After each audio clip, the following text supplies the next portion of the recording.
Okay, part 3. Okay, so we're trying to continue here, understanding the Megillah and some of the deeper ideas behind it. We know that Esther was now chosen to be the queen. That's in chapter 2, right? You have the verse there, where it is? Chapter 2? Chapter 2. Yeah. And she's chosen. She was taken by force, we're told. She didn't want to be chosen. She didn't want to go and participate in this beauty pageant. And she's taken anyway against her will. Yeah. And Page 1254, verse 16. 1254, verse 16. Okay. 1254, right? In the stone chumash in the back. Okay. Okay. Verse 16. So that should be... Okay, Esther's taken. The word she was taken means she didn't go on her own. I'm sure most of the other beauty contestants were, lining up outside to be chosen, and she was hiding. She was hiding her best. In fact, she hid for quite some time. If you look at the date on this pasuk, it's interesting. Let's look at the date here. It says, Esther was taken El Melech Achashverosh, to the king of Achashverosh, to the house of his kingdom, right? The Chodesh Asir, in the 10th month, Hu Chodesh Tevos, Bishna Sheva L'Malchuso, in the year 7, the 7th year of his reign. Who remembers the last time we saw a pasuk telling us the timeline in the beginning of the Megillah? When was that party? We had that party with Vashti didn't show up and she was killed. What was the year of the king's? Go back to the beginning, take a look, and try to find it. I'll give you a hint. It's in verse 3.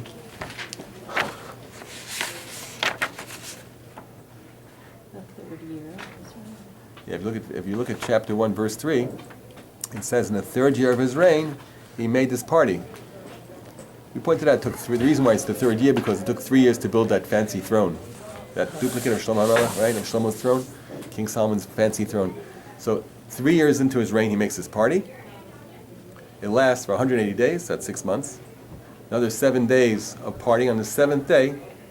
So basically, after 3 years, 6 months, and 7 days, Vashti doesn't show up like she's supposed to, and she gets.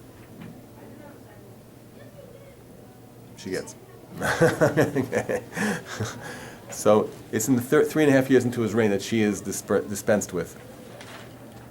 He's depressed, and his servants tell him to immediately search for a new queen. I'm sure they didn't waste any time. Right away, they sent all the messengers out, all the contestants come in, and all that. This is in the 3rd year, halfway through the 4th year, I guess, right? So now Esther's being taken in what year? The 7th year. The 7th year. Huh? What?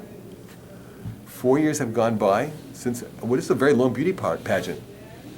You can find anybody. Usually it takes a couple hours, maybe a couple days. This pageant is taking 4 years. The answer is that he wasn't happy with any of the contestants till then, and Esther was successful in hiding for 4 years. For 4 years, or at least 3 years, and finally they discover her. Someone must have snitched. And ran out of options? I guess ran out of options, and I guess after he wasn't happy with the first batch, they went to recruit some more, and they weren't happy with that batch either, and they went to recruit some more. Finally, they're running out of options, and they literally now they scour the. It brings to mind memories of like Nazis trying to find Jews hidden out. That she was hidden away. They were trying to find her, so they found her and they took her there. And guess what? Right away, the next verse says that he loved her from all the other women. She found favor in his eyes, right? And right away he picks her to be queen. Hashem wanted this to happen this way. There's no reason in the world why naturally a king would pass over all these other beautiful young women and take this old Jewish woman to be his queen. And believe you me, if she was Jewish, I wouldn't be so happy about that. Okay. There are other sides to it also, though. Esther didn't want to be chosen to be queen. Why should she want to marry this non-Jew? Very grub person, very base, and, not a nice person, drunkard, temper, a huge temper. But she didn't have a choice, basically. It was against her will. So she's taken against her will at gunpoint and becomes the queen. She naturally would prefer not to be there. It makes this big party. We pointed out in verse 18, right? He makes this big party, and he makes a discount for all the, right? Remember, because Esther's not telling who she is.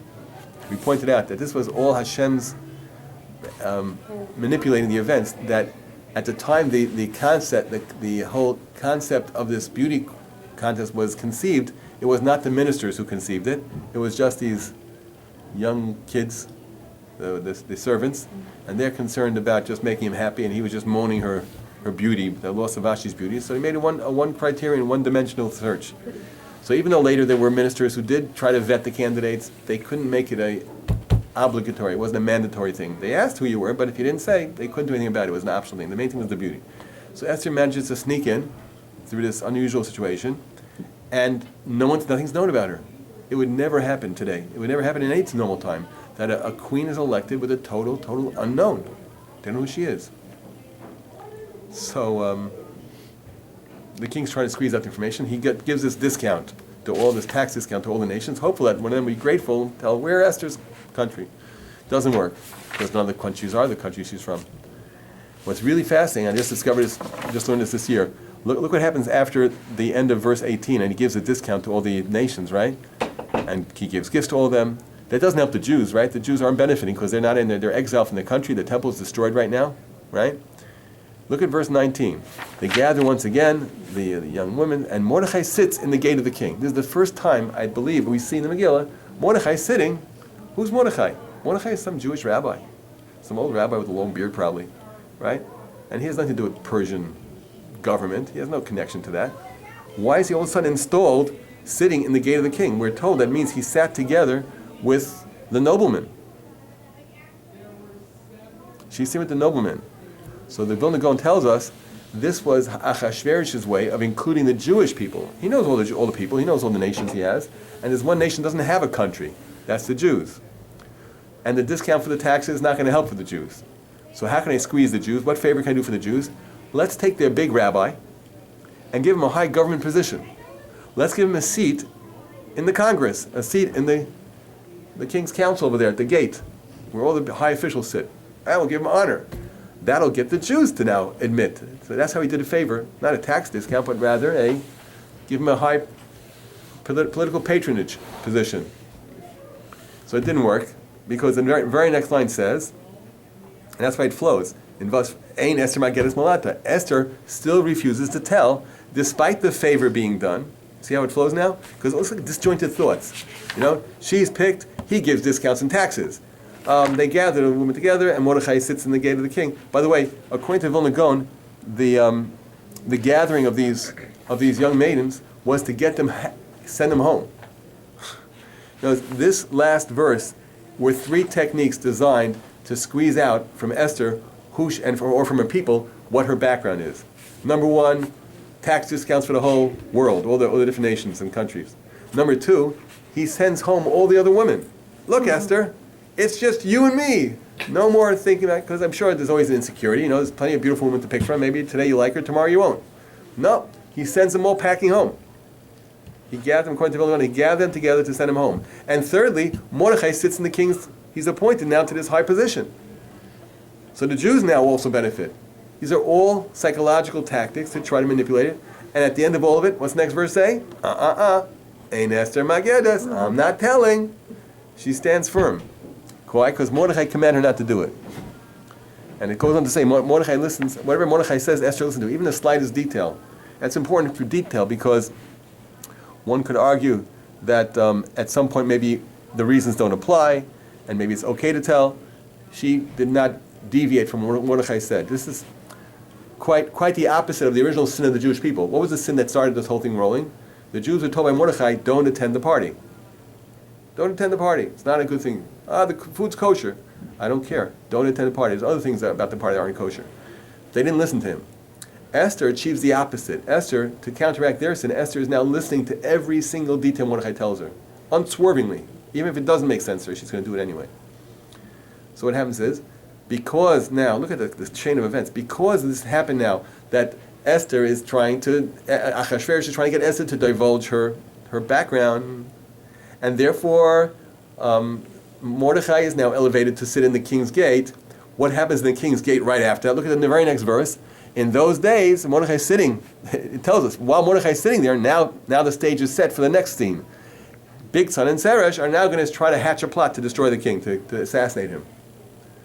And Mordechai just so happens, look at that, he just so happens that he's right there, right now. Now, all this happened only when the time was right for Mordechai to overhear the plot, because that's going to be the second piece of the puzzle that sends the cure before the plague. So Hashem is engineering every single part in the exact sequence that has to happen. Mordechai is moved to the right position just in time for these guys to hatch their plot and Mordechai to catch it. And he tells it over to Esther. And once he tells it over to Esther, Esther tells it over in the name of Mordechai. And Vilna Gaon points out that she did not take any glory for herself. She gave complete credit to Mordechai. We were discussing last night here. It's a little bit of a touchy thing here. How did she get away with this? How did she get away with being an unknown, and yet she's giving information for Mordechai? Achashverosh doesn't know that she's Mordechai's niece, apparently. Somehow, she's a conduit for information from Mordechai, which on one hand might be something which is maybe risky, because maybe he'll associate her with Mordechai and say maybe she's Jewish. But on the other hand, she wanted to, quote, give him credit. So in the merit of her giving credit to Mordechai, the salvation of the Jewish people is going to be assured later on, because it's going to be written down, as it says at the end of the thing.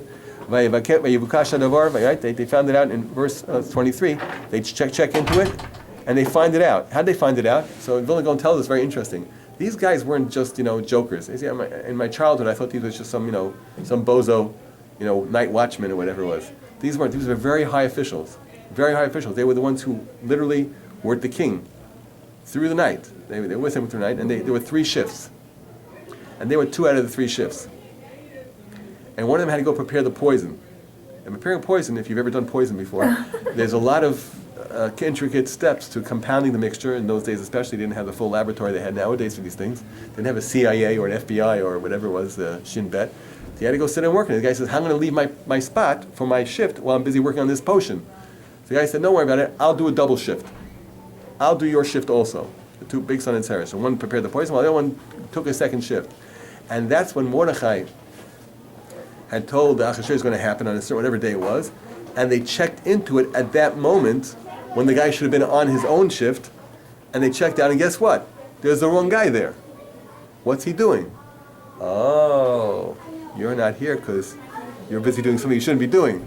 And they found out he confessed why he wasn't. Okay, so what happened? They found out, they hung him right away on the tree. And it was written into the Chronicles of the King. We pointed out, I think, last time, that this was a very special thing also. I didn't point this out last time. This is a new discovery, okay? I was just learning this last night in Vilna Gaon. Look what happens. These guys, I point to you, are not just, bozo watchmen. These guys are high officers. And yet, because they were found with convincing evidence that they were trying to kill the king, that they deserved to be killed. Why were they able to kill it so quickly? Usually it takes a whole court case. Because they changed the rules. Exactly. Those who are following all along, they know that by now I've drummed it into your heads pretty convincingly, that Haman, known as Memuchan back then, had changed the whole rules. Normally, anybody who tried to mess with the king, he couldn't take personal vengeance. That's not fair, it's not safe. People can get killed for a whim just arbitrarily. It has to go through a court system. But no, that's not the story anymore. Memuchan, alias Haman, changed the rules. So the king was able to exact swift justice. Again, these were high officials. Again, I spoke about this before. High officials in most governments have connections.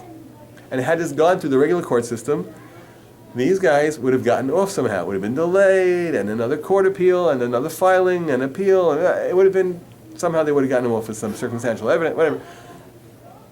But it didn't happen. Because the king said, off with their heads, and boom, it was done. It was within a matter of maybe minutes. They were hung. And the king was so glad about this. So look at that. I was able to take justice and teach a real lesson to anybody who's going to mess with me. No one's going to try. Remember, we pointed out at the beginning, he's very insecure. So the king wants to make an example of these guys. And look, I was successful at making a very swift example of these guys. Who do I owe that to? Who was the one who changed the rules for me I could do this? Haman. My dear friend Haman Memuchan. Haman. He deserves some reward for that. So it's the very next verse. Achar hadvarim ha'ela. After these things, the king elevates Haman. Ooh, Haman. right? So what is it? What is after? Why after these guys try to assassinate me? Then Haman gets the what's his? They have nothing to do with each other. It's a totally. Every verse is connected. According to Vilna Gaon, everything has a relation to the next one.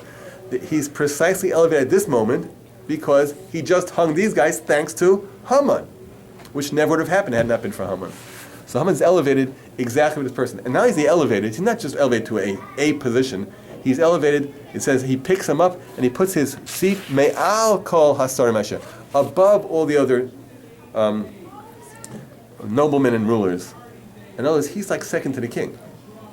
And that's a telling thing, because now Haman is going to go around strutting his stuff and showing off, and now becoming a bit of a, I'm above you.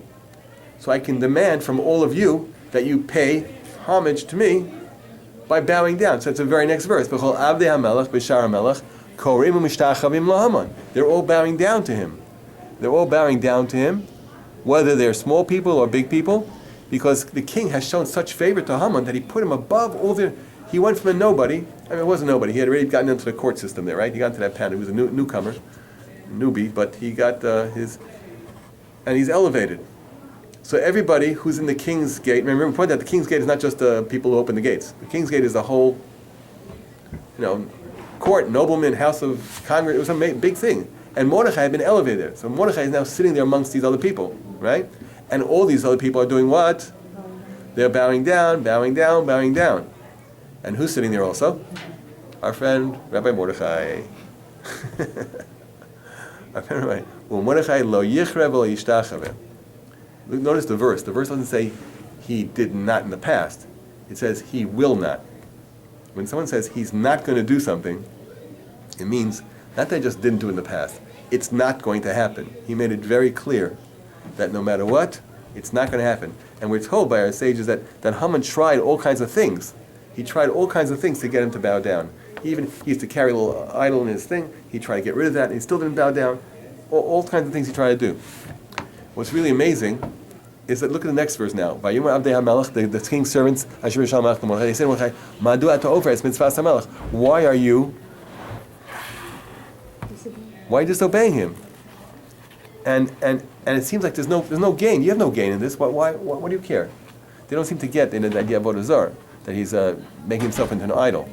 Haman made himself into an idol. Even without his whatever trinkets he had hanging around his neck, that may have been an idol also, but he himself felt he was like a god. This is a bit of arrogance. You want to know how arrogant he is? Look at the next thing that happens. They don't listen. He doesn't. Mordechai is not listening to the other servants who are telling him, why don't you do it, you're going to get in trouble. Vayagidu Haman. And they told Haman. Who's they?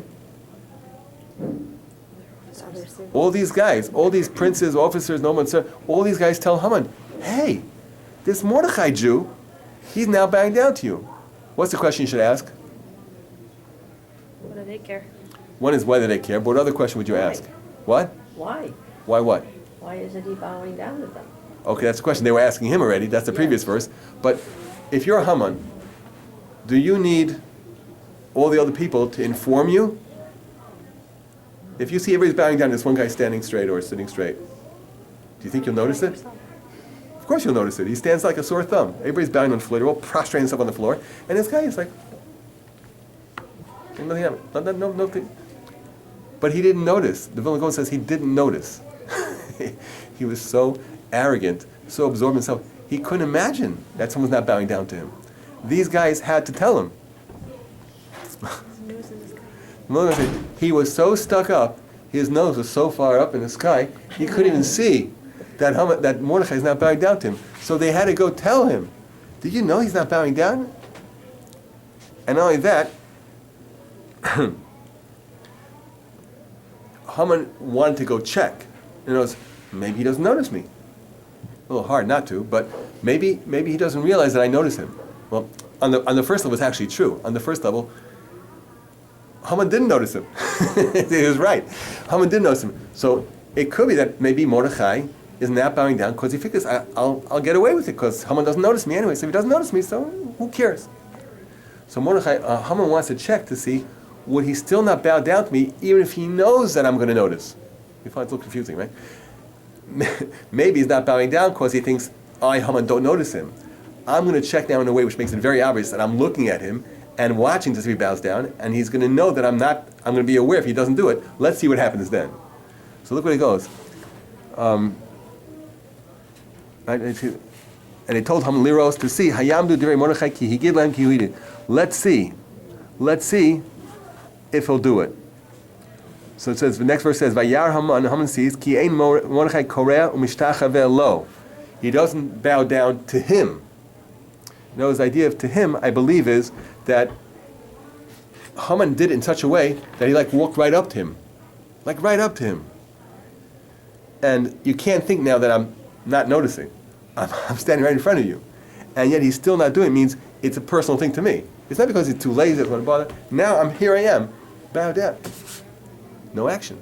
This Jew doesn't bow. He doesn't bend. Nothing. So he's not bowing low to him. Because he doesn't bow. He doesn't bow to him. Then Vayimali Haman Chema. Haman is now filled with wrath. Now he's really getting upset. Because he sees that despite Haman's very obvious attempt to show, I'm watching you, I'm noticing, Mordechai doesn't care. He doesn't care. By the way, there's a little Talmudic background over here. There is a Gemara, a Medrash that says that Haman and Mordechai had a little history. They were both soldiers in an army together in a desert somewhere where Haman ran out of food and water. And Mordechai still had food and water. So Mordechai cut him a deal. He said, listen, if you want food and water, I'll sell it to you, but you have any money? You didn't have any money? Sell yourself as a slave to me. You're going to starve to death. So he did it. They didn't have anything to write a document on, so I think they'd say he used the bottom of his shoe. On the bottom of Mordechai's shoe was this little document that Haman signed, saying that he's a servant, a slave of Mordechai. So what's happening now is that Mordechai, when Haman walks by and tries to show, when Haman walks by and says, bow down to me, so Mordechai lifts up his shoe and says, hello, remember who should be bowing down to who over here? You're my property. Now that can really get you, right? It's one thing not to bow down to Haman, but to be reminded that you owe me. You're mine. that destroys really your day. So it's just amazing. Haman is now the second most powerful person in the world, pretty much, right? This is the world empire. The second one, he's going to later say when he comes home from to his wife, he's going to say, all this is not worth anything to me that Mordechai doesn't bow down to him. In other words, when a person's so arrogant, it's so consuming that there's one little Yidel, there's one little Jew who doesn't bow down to you. He says, nothing is worth it. I have nothing. My life is zero. One person doesn't bow down to me. I'm a zero. This is a person who's an arrogant, wicked person. So what's going to happen over here now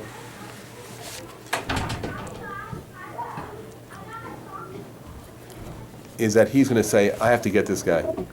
Not just him, I want to get his whole people. It says, Vayivez be'einav. It was despicable. What's the English translation? I don't know. It's despised in his eyes to send forth his hand against Mordechai alone. Contemptible, thank you. I don't have the English here. What? Why is that? So the answer that the Vilna Gaon says here is that it would look bad. If a guy doesn't bow down to me and I kill him, it shows that I'm petty, egoistic, and I'm taking it personally, which is the truth. He is petty, egoistic, personally, but he doesn't want to show that. So with all his arrogance, he can't show how small-minded and petty and arrogant he is. So he has to make a whole, Weltanschauung, the whole world, the whole hashkafa, philosophy out of it, that we have to take out his whole people. We have to make this a worldwide thing. So he says, I'm not going to judge him alone because he figured out who his people was, and he wanted to destroy the entire Jewish people. The entire Jewish people. Why is that? So Haman understood, and Mordechai made it clear, that he's a Jew. I'm a Jew, and a Jew bows down to no one, except Hashem. Important message to all of us. A Jew bows down to only Hashem. And everybody else in the kingdom didn't have that lofty standing to realize that they don't bow down to human beings. And Haman realized that Judaism is the root of this quote-unquote rebellion this refusal to subjugate himself. So therefore his hatred was not for Mordechai alone as a person. His hatred is for what? For the Jewish religion, for the Jewish people. So now it's not just me against him. It's me against the entire Jewish people, which is what Amalek is all about. Amalek hates God. Amalek is a nation whose hand is uplifted against God, and that's why they're the only nation we're commanded to eliminate, because they're really totally evil. Totally evil. There's nothing in Amalek that's a human feature. It's a totally against God himself. And the way they express it is by taking Hashem's people and trying to destroy them. Whether it was Amalek when the Jews came out of Egypt, whether it is Haman, the Amalekite here, trying to destroy the entire Jewish people, or whether it's Hitler trying to destroy the Jewish people just two generations ago. So how's he going to do this? So in verse 7 it starts telling us, and he mentions the Jewish people, the people of Mordechai. Verse 7 tells us, so in the month of Nisan, there's the 12th year now of the reign. Okay? So let's keep our timeline again. We said in the 3rd year they had the party, right? And the 3rd year was the execution of Vashti and the beauty pageant, which dragged on for 4 years till the 7th year. In the 7th year, Esther is chosen as queen. And now this takes place in the 12th year. 7 to 12 is 5 years. 5 years elapsed with Esther sitting, a prisoner basically, as queen, and Mordechai sitting at the gate of the king. And this decree now is about to be signed, which will be the whole reason why it was all planted beforehand. So he's going to roll the dice, basically. Hipul pur. Pur is the word for Purim. It comes from a dice. Hua girl, some kind of lottery thing. And Haman goes from day to day and from month to month. And he ends up with the month of Adar. We're told, by the way, that each month had a Jewish holiday. He didn't want to mess with that. But in Adar, there was no Purim yet. So it was a month devoid of any Jewish holidays. And it had what he thought was a sad event. It had the death of Moshe. Moshe Rabbeinu, his yahrzeit, his day of passing, is on the 7th day of Adar. Now, Haman was not aware of that great righteous people die on the day that they're born. They live complete lives, so the years are completed. So besides being that he died, it was also the day he was born. So it wasn't a totally sad day per se, but he thought that might be a good fortuitous time to take out the Jews, to kill them all. Of course, Adar now has a holiday, which Haman gets credit for initiating. So that's Purim. He finds that month of Adar, and then he goes to the month, he fixed the 13th day of Adar. He approaches now in verse 8, he approaches King Achashverosh, and he says to them, there's one nation, mefuzar umeforad, scattered and separated among the nations. So you notice he doesn't say the name of the people right away. He doesn't say anything that's not true. What? Everything you said is true. And it's also true facts. Let's do. Ours, and it's true. Okay, so the point he's trying to do, he's trying to get Achashverosh to sign a death warrant to kill the Jews, right? So he doesn't say the name of the nation. Why doesn't he? The Vilna Gaon says that he was afraid that Achashverosh had good feelings towards Haman, good feelings towards Mordechai. Mordechai had saved his life, if you remember, a few years ago, but he had saved his life. He was afraid that he might still remember and have fond feelings towards him, so he doesn't mention the name of the Jews yet. He just said there's a nation that's scattered. Okay, it means they're scattered in that one place. They're all dispersed, so it's not a real cohesive nation. And secondly, meforad, they're separated. What does that mean? They don't connect. They don't marry into any other nations. The Jews seem to be careful about that. They were not intermarrying. They have their own thing. So there's no one who really cares about them. They don't have their own place. They don't have their own. They're not interacting with anything else. And they're all they're in all the provinces of your kingdom, meaning you have them in your hand. And they have weird rules. Please join us. They have weird rules, right, from all other nations, and they don't pay attention. So no one cares about them. Haman is trying to build a case that there's a nation that's weird, strange, and disconnected, and you know something? It's worthwhile to get rid of them. It's not worth it. And no one's going to care about them. It's very sad. It's prophetic almost. You can destroy the Jews, and no one's going to care about them. This almost happened in World War II. right? How many nations closed their gates to Jews wanting to be saved, and they ignored their pleas? So he said, it's politically convenient to destroy this people because no one's going to care. They're not connected to anybody. No one's going to speak up for them. They have their own system of belief, and they don't follow the king's either. The king stuff, they don't keep his particular rules. They're not big taxpayers either. And in fact, any taxes they give, look what Haman does. In case, because Achashverosh was a very greedy person, we spoke about that earlier, how he was so fixated on money. Haman says, you know something, I'll calculate which tax you're going to lose from these people being destroyed. I'll pay their taxes. No reason not to destroy them now. You'll lose money, I'll take care of the taxes. So he weighs out a certain. So he says, if it's good for the king, in verse 10 he says, we're going to look closely. There's no mention of Mordechai, Jews, nothing. Just there's a nation separated, weird, different, strange, disconnected, and no one cares about them, and it's not worth it to keep them. You don't get something. They don't get anything. If it's okay with you, let's just make write something to destroy them. Doesn't say how. Just they should be destroyed, and I'll give you 10,000 silver talents to bring it to the king's treasury. So that'll take care of their lost taxes. There's no financial reason not to destroy them. So the king says, "Oh, no financial reason." You see what an airhead he was. There's an entire nation and its people, and their entire crime was they're different, not connected to anybody, not so productive. Okay, so you just destroy people, just destroy an entire nation just like that. Well, you won't lose any money. Oh, okay. So he takes off his ring, he gives it to him. To Haman HaGagi Tzora HaYehudim. So this is how the decree is sealed. And unfortunately, the Jewish people are now in grave danger because what's happening here is this decree sealed against them that they don't know about. Look what happens in the next few verses. The king says to him, you know something? Keep the money. Do what you want. and you can kill them as you want, as any way you want to do it. So what does he do? In verse 12, he calls them together, and they write everything. And the king actually did this. The king was the one who actually originated this decree, and he commands all his messengers and post officers, the postal services, and they tell everybody that, if you read verse 13 now, it's going to tell it that to go and destroy the Jews, but it doesn't say that in the actual decree, because verse 14 is going to tell us that the actual text, right? Pasheg Haksav is the text. The text was that to give a proclamation in every place to be ready for this day. Meaning, the decree that went out to the nations didn't say Jews.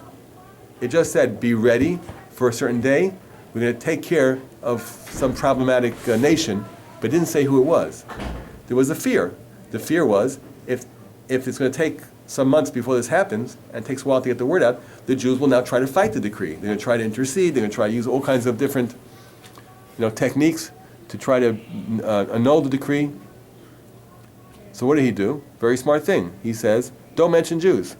Just say there's a very nasty nation we have to get rid of, and we're going to take care of them on a certain day. And on that day, there'll be a second decree. You open the envelopes, and you'll find out who the mystery nation is we're going to take care of. But it's nobody that don't worry about it, like he had said originally. So this was a great danger because the Jews wouldn't have time politically to try to fight it, but even more importantly, to do teshuvah. That's the biggest danger. The Jews had sinned. They needed to repent to revert the decree.